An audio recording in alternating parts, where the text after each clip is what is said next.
اصل امتحان کیا ہے کہ ہم اپنی زندگی کے ہر حصے کو کس فکر کے ساتھ گزارتے، اور اس کے لیے حل کیا ہے کہ انسان پوری زندگی کبھی بھی کسی بھی حال میں کچھ بھی کرتے ہوئے قرآن و سنت سے اپنا تعلق ختم نہ کریں. آپ طالب علم ہوں، آپ کوئی بھی ہوں، آپ ڈاکٹر ہوں، آپ انجینئر ہوں، آپ کوئی کام کر رہے ہیں، لیکن آپ کا تعلق اس چشمے کے ساتھ رہے تو آپ سیراب ہوتے رہیں گے. جس دن اس سے تعلق کٹ گیا آپ کا درخت سوکھنا شروع ہو جائے گا، اس پہ خزاں آ جائے گی اور لازمی طور پر آئے گی. ایمان کی بہار صرف قرآن کے ساتھ، قرآن کے ذریعے. اپنے آپ کو کہیں نہ کہیں باندھ لیں کہ آپ کا نفس آپ پہ غالب نہ آ جائے، شیطان آپ پہ غالب نہ آ جائے، لوگ اور آس پاس کا ماحول آپ پہ غالب نہ آ جائے. اگر آپ اپنا جائزہ لینا چاہتے ہیں تو آج بھی آپ جا کے دیکھ سکتے ہیں.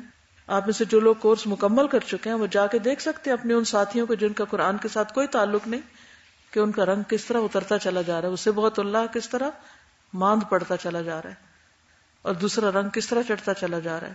ایمان کوئی اسٹیٹک چیز نہیں ہے، یہ ہر لمحہ گھٹتا بڑھتا رہتا ہے اور آپ کے نیک اعمال ہی اس کو بڑھا سکتے ہیں.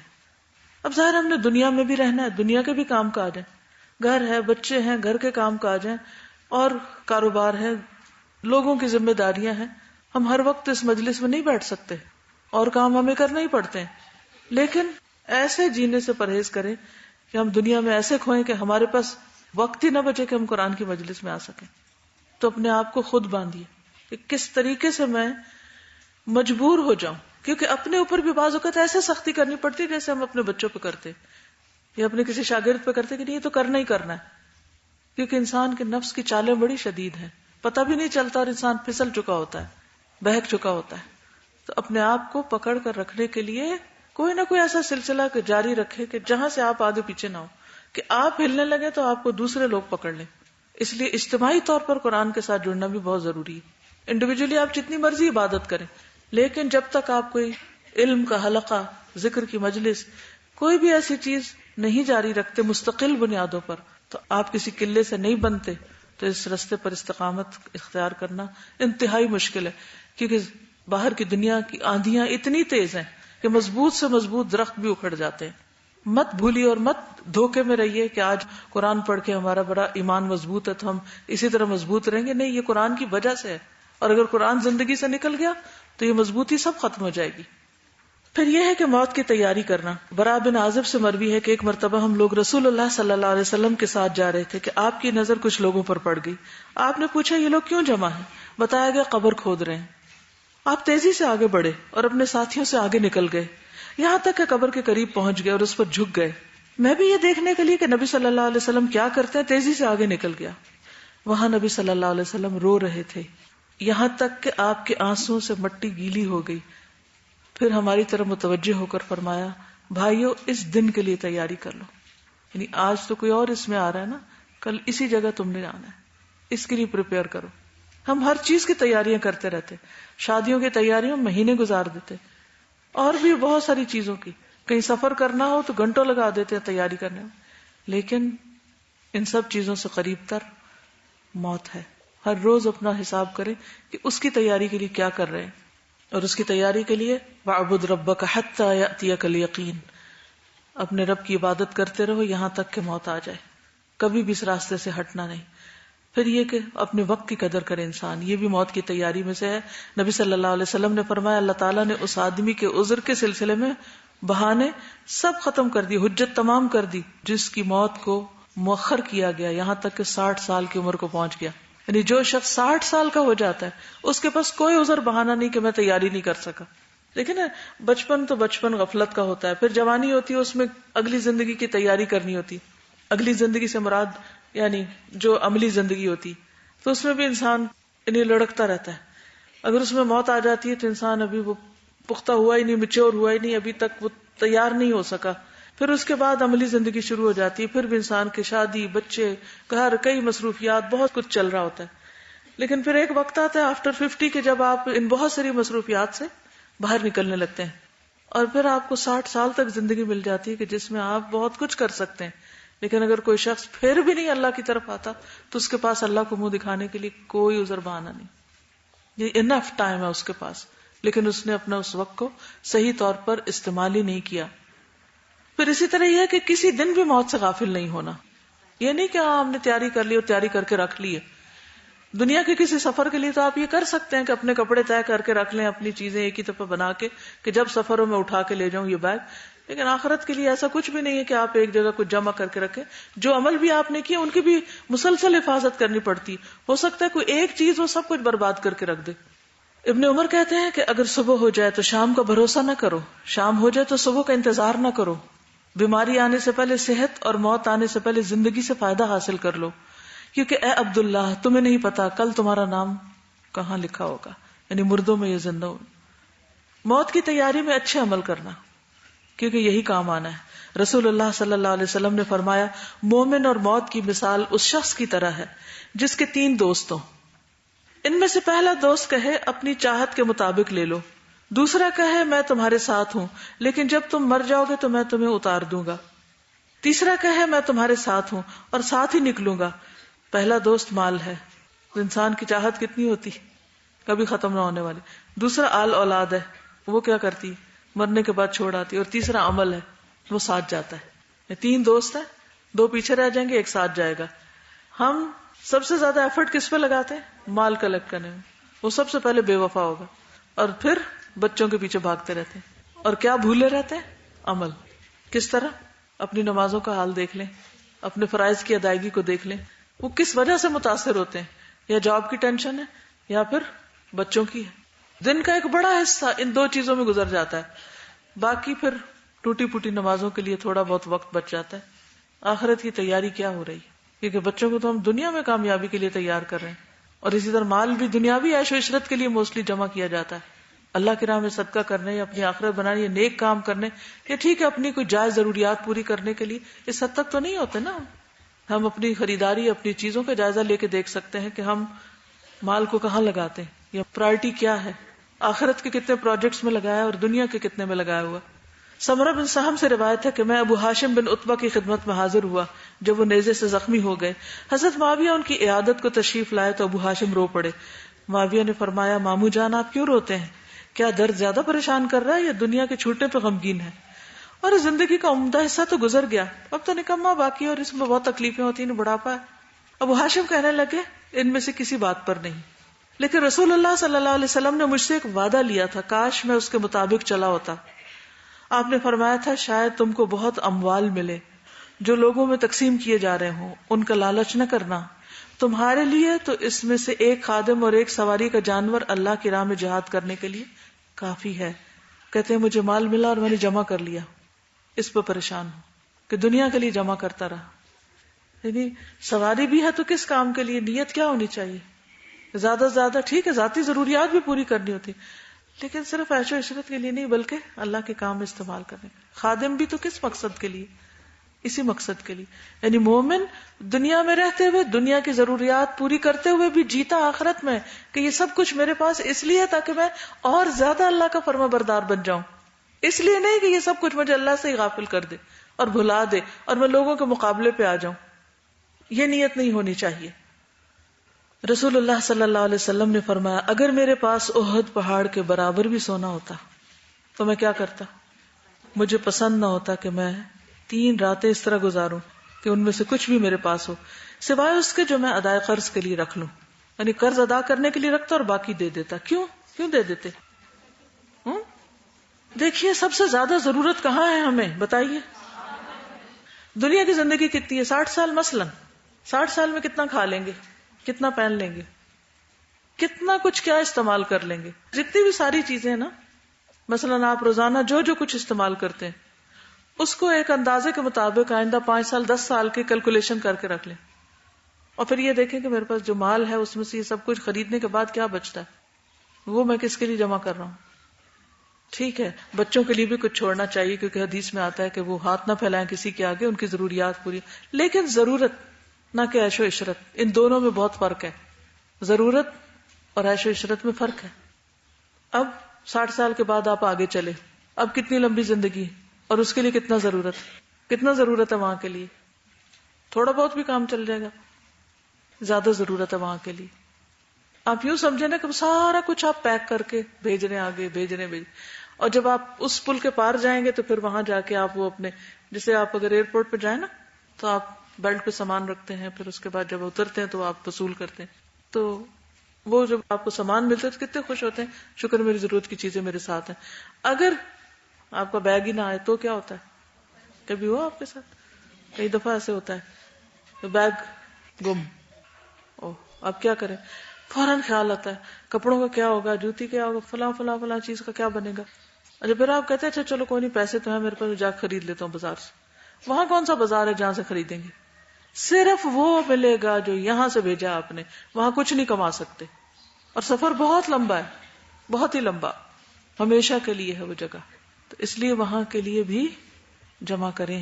کچھ بھی جو آپ اللہ کے راستے میں دیتے ہیں وہ ضائع نہیں ہوتا، وہ کہیں گم نہیں ہوتا، وہ سب کٹھا ہو رہا ہے. قرآن مجید میں اللہ تعالیٰ فرماتے ہیں وَمَن يَخْرُجْ مِن بَيْتِهِ مُهَاجِرًا إِلَى اللَّهِ وَرَسُولِهِ ثُمَّ يُدْرِكْهُ الْمَوْتُ فَقَدْ وَقَعَ أَجْرُهُ عَلَى اللَّهِ وَكَانَ اللَّهُ غَفُورًا رَحِيمًا. جو اپنے گھر سے اللہ اور اس کے رسول کی طرف ہجرت کرتے ہوئے نکلے پھر اسے موت پالے، بے شک اس کا اجر اللہ پر ثابت ہو گیا، اور اللہ ہمیشہ سے بے حد بخشنے والا نہایت مہربان ہے. تو اس کا مطلب کیا ہے؟ اس کا مطلب یہ ہے کہ انسان اگر اللہ کی خاطر کچھ چھوڑ بھی دیتا ہے، اس کا کچھ چلا بھی جاتا ہے اور اگلے ٹھکانے پر بھی نہیں پہنچتا، دنیا میں دونوں طرف سے محروم رہ گیا، لیکن اس کی جو سٹرگل تھی، اس کی جو ایفرٹ تھی اللہ کے راستے میں، وہ اس کے کام آئی. تو مال کے علاوہ انسان کی جو ایفرٹ ہے اور اس کے کوششوں کی ڈائریکشن جو ہے وہ بھی درست ہونی چاہیے، کیونکہ وہ کل فائدہ دے گی. رسول اللہ صلی اللہ علیہ وسلم نے غزوہ تبوک کے سال کھجور کے ایک درخت کے ساتھ ٹیک لگا کر خطبہ دیتے ہوئے فرمایا، کیا میں تمہیں بہترین اور بدترین انسان کے بارے میں نہ بتاؤں؟ بہترین آدمی تو وہ ہے جو اللہ کے راستے میں اپنے گھوڑے، اونٹ یا اپنے پاؤں پر موت تک جہاد کرتا رہتا ہے، اور بدترین آدمی وہ فاجر شخص ہے جو گناہوں پر جری ہو، قرآن کریم پڑھتا ہو لیکن اس سے کوئی اثر قبول نہ کرتا ہو. یہ بدترین انسان. ہم صرف اس پہ خوش ہو جاتے ہیں کہ ہم قرآن پڑھتے ہیں، ہم بڑے نیک ہیں، لیکن اگر ہم عمل نہیں کر رہے تو کوئی فائدہ نہیں. وہ جیسے ایک حدیث میں آتا ہے نا کہ لا ہجرت بعد الفتح ولکن جہاد ونیۃ وَإِذَا اسْتُنْفِرْتُمْ فَانْفِرُوا. کیا معنی ہے؟ لا ہجرت بعد الفتح، فتح مکہ کے بعد اب مکہ سے ہجرت نہیں رہی. اس کا یہ مطلب نہیں کہ بالکل ہی ہجرت ختم ہو گئی، ہجرت تو ہے، اب بھی ہے، کیونکہ آپ نے فرمایا کہ ہجرت ختم نہیں ہوگی جب تک کہ توبہ کا دروازہ کھلا ہے.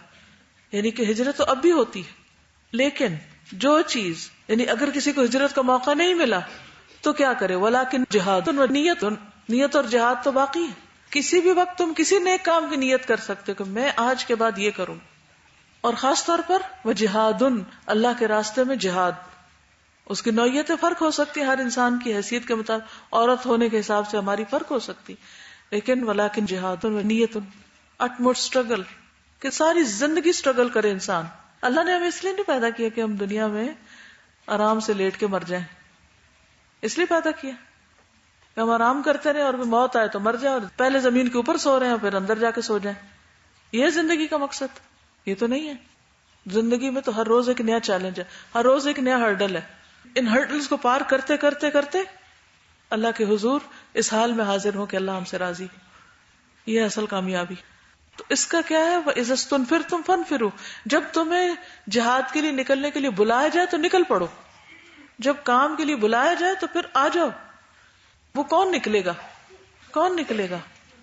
جو تیار ہوگا یا کوئی جو غافل ہوگا؟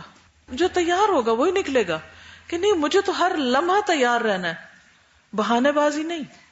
تو بہترین انسان وہی ہے کہ جس کی زندگی موت تک اسٹرگل کا ایک نمونہ بنی رہے، مسلسل کوشش.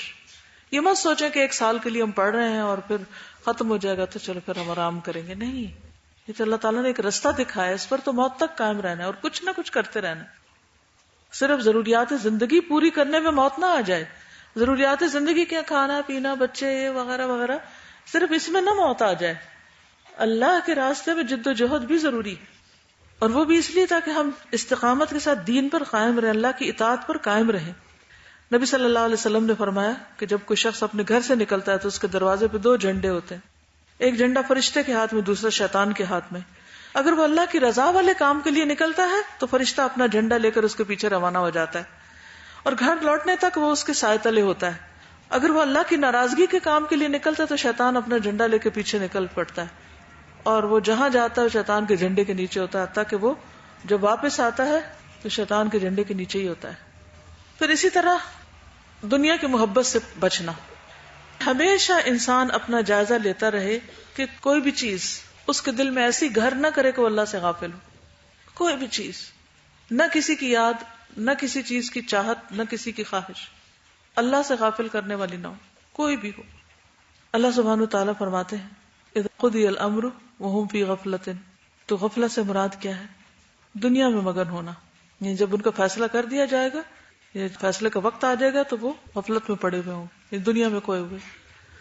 رسول اللہ صلی اللہ علیہ وسلم نے فرمایا ایک وقت آنے والا ہے کہ دوسری امتیں تمہارے خلاف ایک دوسرے کو بلائیں گی، جیسے کہ کھانے والے اپنے پیالے پر ایک دوسرے کو بلاتے ہیں۔ تو کہنے والے نے کہا کیا یہ ہماری ان دنوں قلت اور کمی کی وجہ سے ہوگا کہ دوسری قومیں ایک دوسرے کو بلا کے ہم پہ چڑھائی کریں گی اس لیے کہ ہم تھوڑے ہوں گے؟ فرمایا نہیں، بلکہ تم ان دنوں بہت زیادہ ہوگے، لیکن جھاگ کی طرح ہوگے، جس طرح سیلاب کا جھاگ ہوتا ہے، اوپر دیکھنے میں تو بہت اوپر اٹھا ہوا ہوتا ہے، لیکن اگر اس کو دبائیں تو باقی کچھ بھی ہاتھ میں نہیں آتا۔ اللہ تمہارے دشمن کے سینوں سے تمہاری ہیبت نکال دے گا، تمہارا کوئی روب نہیں ہوگا، خوف نہیں ہوگا، اور تمہارے دلوں میں وہن ڈال دے گا۔ پوچھنے والے نے پوچھا وہن کیا ہے؟ فرمایا دنیا کی محبت اور موت سے نفرت، دنیا کی محبت اور موت سے نفرت، کہ میں مرنا نہیں چاہتا تاکہ میں دنیا میں اور عیش و عشرت کر سکوں۔ جب مسلمانوں کے دلوں کا حال یہ ہو جائے تو اس وقت پھر ان کا اجتماعی طور پر یہ حال ہوتا ہے کہ وہ ذلیل و رسوا ہوتے ہیں۔ پھر موت کی تیاری کیسے کرنی ہے؟ ہر فرض نماز کے بعد آیت الکرسی، اس کو نہیں بھولنا، کیونکہ دو نمازوں کے بیچ میں اگر موت آ گئی تو انسان جنت میں جائے گا۔ پھر موت کے خوف میں بھی اللہ سے مدد طلب کرنا۔ وہ کیسے؟ دیکھیے کہ کبھی ایسے حالات ہو جاتے ہیں کہ بیماری ہے یا دشمن کا خوف ہے یا کوئی مقابلہ ہے، تو انسان کو ہر طرف موت نظر آتی، اب میں بچ نہیں سکوں گا، یعنی آپ کسی بند گلی میں داخل ہو گئے تو وہاں سے نکلنے کا کوئی راستہ نہیں۔ زندگی میں کبھی حالات ایسے تنگ بھی ہو جاتے ہیں نا کہ انسان بند گلی میں پہنچ جاتا ہے، کیا کرنا چاہیے اس وقت؟ ایاز اشری کہتے ہیں کہ میں غزوہ یرموک میں موجود تھا، جنگ یرموک میں ہم پر 5 امراء مقرر تھے۔ عمر رضی اللہ عنہ نے فرما رکھا تھا کہ جب جنگ شروع ہو تو تمہارے سردار ابو عبیدہ بن جراح ہوں گے۔ راوی کہتے ہیں کہ ہم نے عمر رضی اللہ تعالیٰ عنہ کی طرف ایک خط بھیجا کہ موت ہماری طرف اچھل اچھل کر آ رہی ہے، یعنی ہمیں لگتا ہے کہ جیسے کسی وقت بھی ہم ختم کر دیے جائیں، ہمارے لیے کچھ مدد روانہ کیجیے۔ انہوں نے جواب میں لکھ کر بھیجا میرے پاس تمہارا خط پہنچا ہے جس میں تم نے مجھ سے مدد کی درخواست کی، میں تمہیں ایک ایسی ہستی کا پتہ بتاتا ہوں جس کی نصرت سب سے زیادہ مضبوط ہے، جس کی مدد سب سے بہترین ہے، اور جس کے لشکر سب سے زیادہ حاضر باش ہے۔ وہ ہستی اللہ تبارک و تعالیٰ کی، انہی سے مدد مانگو، کیونکہ رسول اللہ صلی اللہ علیہ وسلم کی نصرت غزوہ بدر کے موقع پر کس نے کی؟ اللہ نے کی، جبکہ وہ تعداد میں تم سے بہت تھوڑے تھے۔ اس لیے جب تمہارے پاس میرا یہ خط پہنچے تو ان سے قتال شروع کر دو، جو ہے تمہارے پاس اسی کو استعمال کرو، کام شروع کر دو، اور مجھ سے بار بار امداد کے لیے مت کہو۔ راوی کہتے ہیں کہ پھر ہم نے قتال شروع کیا تو مشرکین کو ہزیمت سے دوچار کیا، ہرا دیا، اور 4 فرسخ تک انہیں قتل کرتے چلے گئے، اور ہمیں مال غنیمت بھی حاصل ہوا۔ یہ کامیابیاں کس کو ملتی؟ جو موت سے ڈر کے پیچھے نہیں ہٹتا بلکہ اللہ سے مدد مانگ کر بھروسہ رکھ کے اس وقت کو بھی صحیح طور پر استعمال کرتا ہے، اور اللہ چاہے تو اس میں کامیابی دے سکتا۔ کیا مشکل ہے اس کے لیے؟ کیا مشکل ہے؟ مشکل تو ہمارے لیے نا۔ تو زندگی میں بہت سے مرحلے ایسے آتے ہیں کہ آپ ہاتھ پاؤں چھوڑ کے بیٹھ جاتے ہیں، مایوس ہو جاتے ہیں کہ اب کیا کریں، اب کوئی آئے تو ہمیں اٹھائے نہیں۔ اس میں بھی اللہ سے مدد مانگ کے جو کرنے کا کام ہے، جو کر سکتے ہیں وہ شروع کر دیں، تو اللہ تعالیٰ اس مشکل سے بھی نکال لے گا۔ کسی بھی چیز کو اپنے اوپر حاوی نہ ہونے دیں، کسی بھی چیز کو کہ جو آپ کو عمل سے روکنے والی یا جو آپ کے پاؤں کی بیڑی بن جائے، یا آپ کو کنٹرول کرنے والی اس سینس میں کہ آپ اللہ کے اطاعت گزار نہ رہیں یا اللہ کی فرما برداری میں وقت نہ گزار سکیں۔ پھر یہ بھی یاد رکھیے کہ موت کا وقت مقرر ہے اور وہ اللہ ہی کو معلوم ہے، کسی انسان کو نہیں پتا۔ کئی دفعہ ڈاکٹر کہتے بھی ہیں لیکن انسان اس سے کہیں آگے جا جیتا ہے یا اس سے پہلے بھی مر جاتا ہے۔ وَمَا كَانَ لِنَفْسٍ أَن تَمُوتَ إِلَّا بِإِذْنِ اللَّهِ كِتَابًا مُؤَجَّلًا، اللہ کے اذن کے بغیر کسی ذی روح کو موت نہیں آ سکتی، اس کا وقت طے شدہ لکھا ہوا ہے۔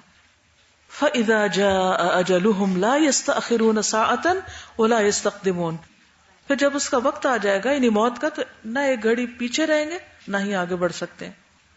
سلیمان علیہ السلام کی موت کا وقت جب آیا تو وہ کام لے رہے تھے، کھڑے کھڑے لاٹھی پکڑی ہوئی تھی، اسی حال میں جان چلی گئی اور کسی کو پتہ نہیں چلا کہ ان کی موت ہو گئی، جب تک کہ زمین کے دیمک یا کیڑے نے جو ان کی لاٹھی کھا رہا تھا وہ کھا نہ چکا.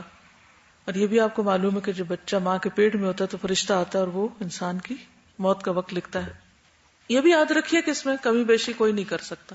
اور یہ جو کہا گیا نا کہ صلہ رحمی زندگی کو بڑھاتی ہے، مال کو بڑھاتی، تو اس میں زیادہ تر علماء کی رائے ہے کہ برکت ہو جاتی، کہ انسان تھوڑے مال میں بھی زیادہ اچھے کام کر لیتا ہے، تھوڑی زندگی میں بہت کچھ کر لیتا ہے، اور اگر اللہ چاہے تو دن بھی بڑھا سکتا.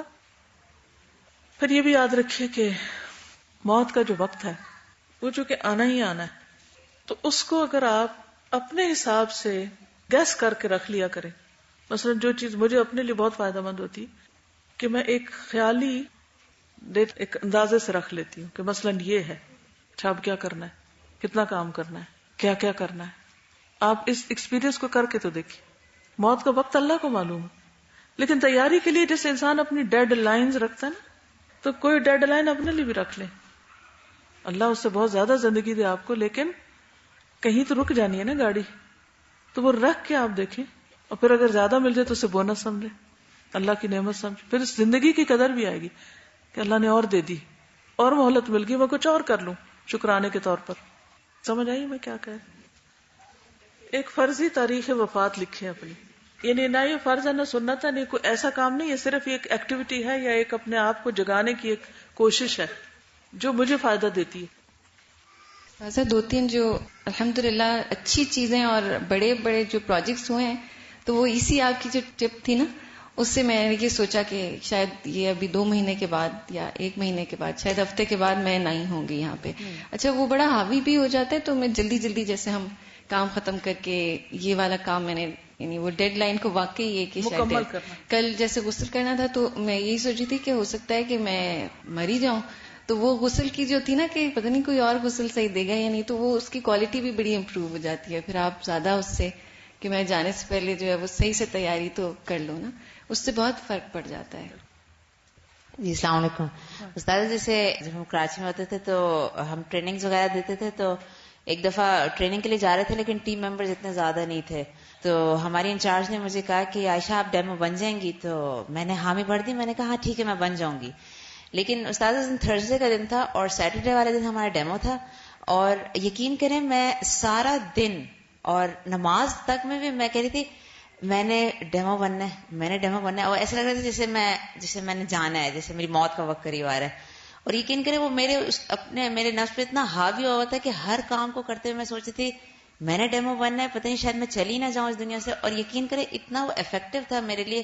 اور پھر جب میں بنی تھی ڈیمو اس دن، اور جب میں واپس گھر آئی ہوں، تو میں نے اللہ تعالیٰ سے شکرانے کے نفل ادا کیے تھے کہ اللہ تعالیٰ نے مجھے یہ زندگی جیسی نعمت دی ہے، اور واقعی جو شخص یہاں سے چلا جاتا ہے تو اس کا مہلت کا ٹائم ختم ہو جاتا ہے. بس اپنی ڈیڈ لائن کو مقرر کر لیں. اس کو میرا نہ حکم سمجھے اور نہ ہی یہ کوئی دینی طریقہ ہے، میں صرف ایک ایکسپیرینس جو اپنے ساتھ کرتی ہوں جس سے میرے عمل میں تیزی آتی ہے.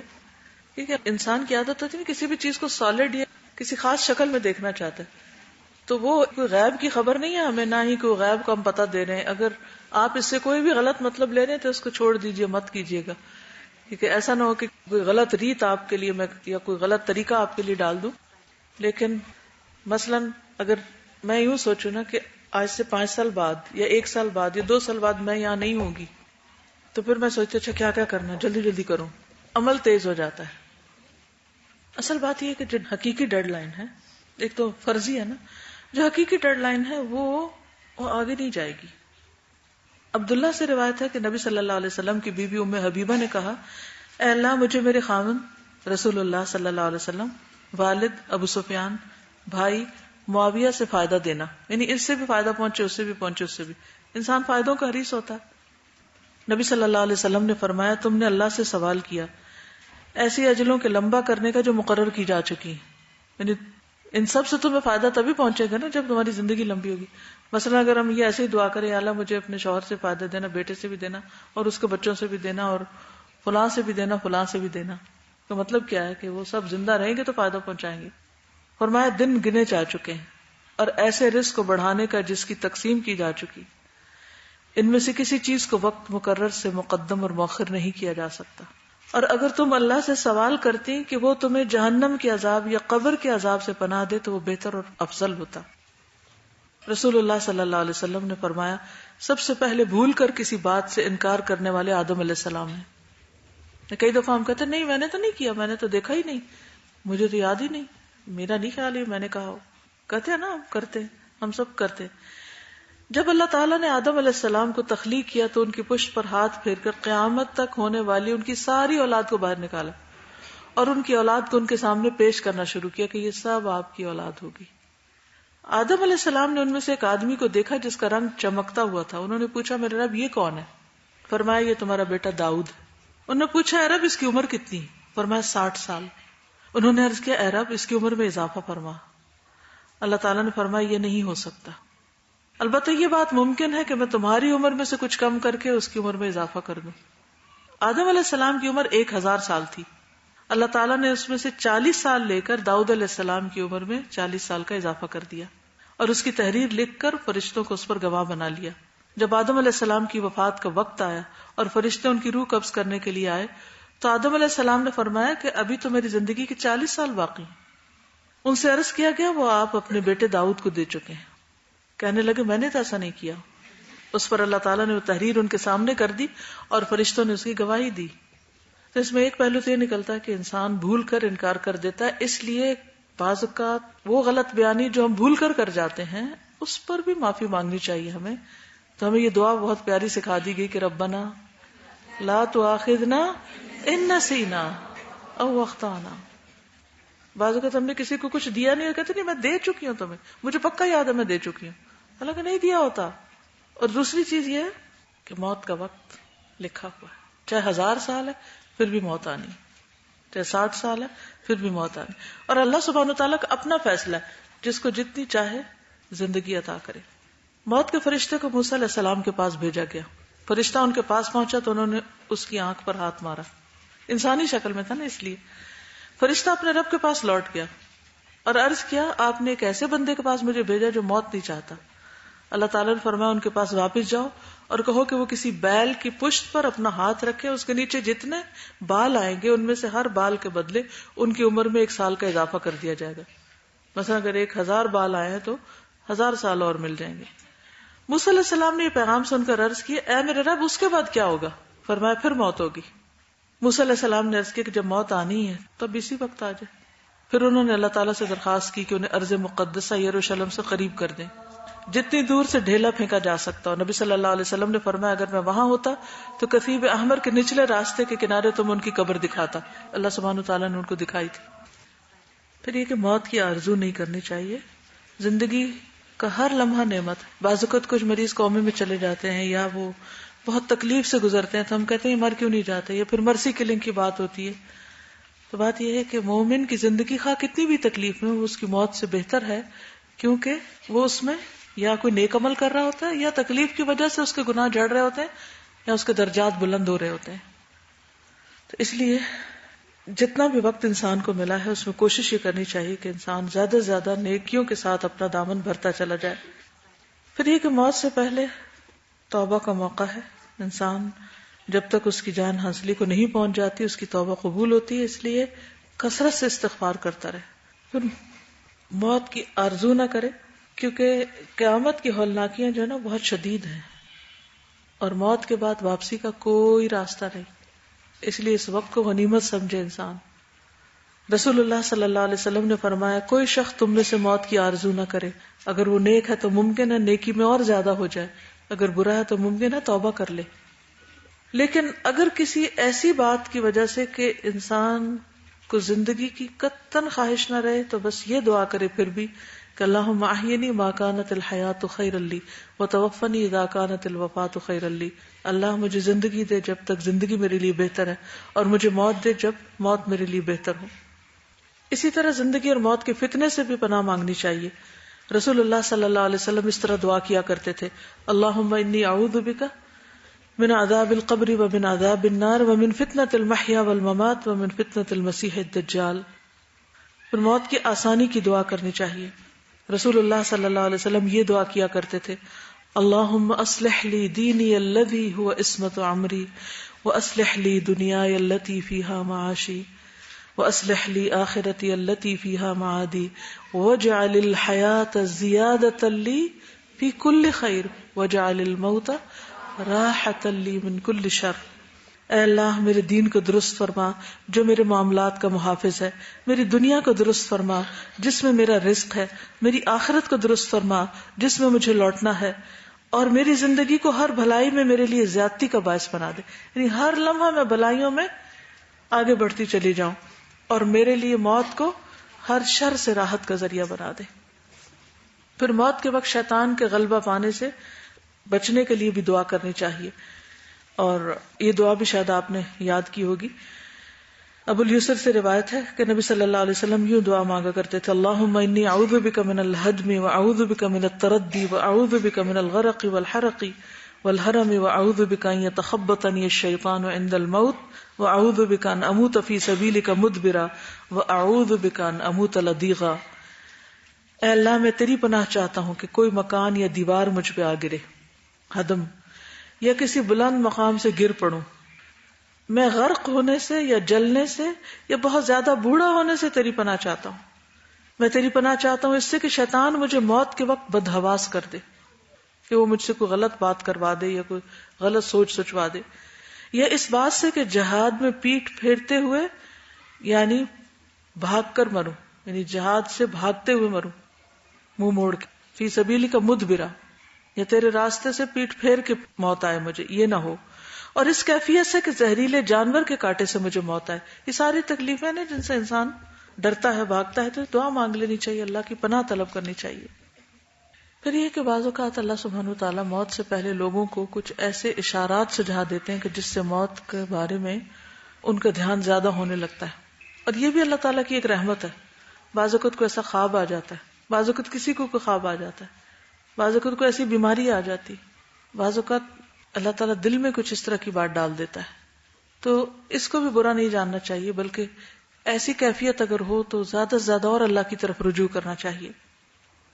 پھر یہ بھی یاد رکھیں کہ کسی کو نہیں پتا کہ موت کس جگہ پر آئے گی۔ حدیث میں آتا ہے جب اللہ تعالیٰ کسی بندے کو کسی خاص مقام پر فوت کرنے کا فیصلہ فرماتے ہیں تو اس کے لیے وہاں کوئی ضرورت پیدا کر دیتے ہیں، اور وہ وہاں چلا جاتا ہے اور وہاں فوت ہو جاتا ہے۔ رسول اللہ صلی اللہ علیہ وسلم نے فرمایا جب اللہ تعالیٰ کسی خاص جگہ میں کسی کو موت دینے کا فیصلہ فرما لیتا ہے تو اس کے دل میں اس جگہ کی محبت ڈال دی جاتی ہے، اور وہاں اس کی کوئی ضرورت پیدا کر دی جاتی ہے، اور اس کی چاہت ہونے لگتی ہے کہ میں فلاں جگہ چلا جاؤں، اور وہ وہاں پہنچ جاتا ہے اور پھر ڈیتھ ہو جاتی ہے۔ نبی صلی اللہ علیہ وسلم نے فرمایا جب تم میں سے کسی کو کسی زمین میں موت آنی ہوتی ہے تو وہاں جانے کی حاجت پڑتی ہے، جب وہ اپنی عمر کی انتہا تک پہنچ جاتا ہے تو اللہ تعالیٰ اس کی روح قبض کرتا ہے، اور قیامت کے دن وہاں کی زمین کہے گی اے مالک یہ تیری امانت ہے۔ پھر بعض اوقات انسان جب پردیس میں فوت ہوتا ہے تو اس کے لیے وہ اجر کا باعث بھی بنتا ہے۔ عبداللہ بن عمرو فرماتے ہیں ایک صاحب کی مدینہ میں وفات ہوئی، ان کی پیدائش بھی مدینہ میں ہوئی تھی، تو نبی صلی اللہ علیہ وسلم نے ان کا جنازہ پڑھا، فرمایا کاش وہ دوسرے ملک میں مرتا۔ ایک شخص نے عرض کیا کیوں یا رسول اللہ؟ آپ نے فرمایا انسان جس وقت اپنے پیدائش کے مقام کے علاوہ کسی اور جگہ فوت ہوتا ہے تو اسے اس کی ولادت سے لے کر اس کے آخری پاؤں کے نشان تک یعنی مرنے کی جگہ تک جنت میں زمین عطا کر دی جاتی۔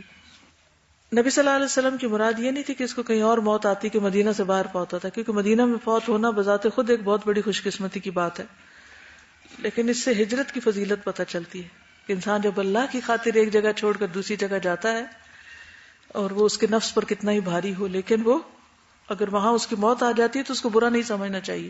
ہم تو کہتے ہیں نا ہائے بیچارہ پردیس کی موت مر گیا، تو یہ پردیس کی موت بری چیز نہیں ہے اگر وہ پردیس اللہ کی خاطر اختیار کیا ہوا۔ پھر اسی طرح بابرکت مقام پر فوت ہونے کی آرزو کرنا، حدیث میں آتا ہے کہ ایسی آرزو رکھنا کہ کسی بابرکت سرزمین یا مقدس مقام مثلا بیت المقدس کے قریب یا حرمین کے قریب یا ریاض الجنت میں موت آئے، یا جنت البقیع اور جنت المعلا میں کہیں دفن ہو، تو یہ درست ہے، ایسا کیا جا سکتا ہے اور مانگنی بھی چاہیے۔ نبی صلی اللہ علیہ وسلم نے فرمایا جس سے ہو سکے کہ مدینہ میں مرے تو ایسا ہی کرے، کیونکہ جو یہاں مرے گا میں اس کی شفاعت کروں گا۔ حضرت عمر اسی لیے دعا کیا کرتے تھے اللہم ارزقنی شہادتا فی سبیلک واجعل موتی فی بلد رسولک، اے اللہ مجھے اپنے راستے میں شہادت دے اور مجھے اپنے رسول کے شہر میں موت دے۔ پھر بقیع میں دفن ہونے کی تمنا کرنی چاہیے. حضرت عائشہ کہتی ہے کہ نبی صلی اللہ علیہ وسلم بقیع اور وہاں مدفون مسلمانوں کے لیے دعا کرتے. حضرت عائشہ نے نبی صلی اللہ علیہ وسلم سے اس کے بارے میں دریافت کیا تو آپ نے فرمایا مجھے ان کے لیے دعا کرنے کا حکم دیا گیا ہے. یعنی وہ لوگ جو بقیع میں دفن ہوں ان کے لیے آپ کو دعا کا حکم دیا گیا. پھر ارض مقدس میں فوت ہونے کی تمنا. موسیٰ علیہ السلام کی وفات کا جب وقت آیا تو ابھی بیت المقدس ابھی فتح نہیں ہوا تھا، تو ان کی تمنا کیا تھی کہ میری وفات اس کے قریب ہو.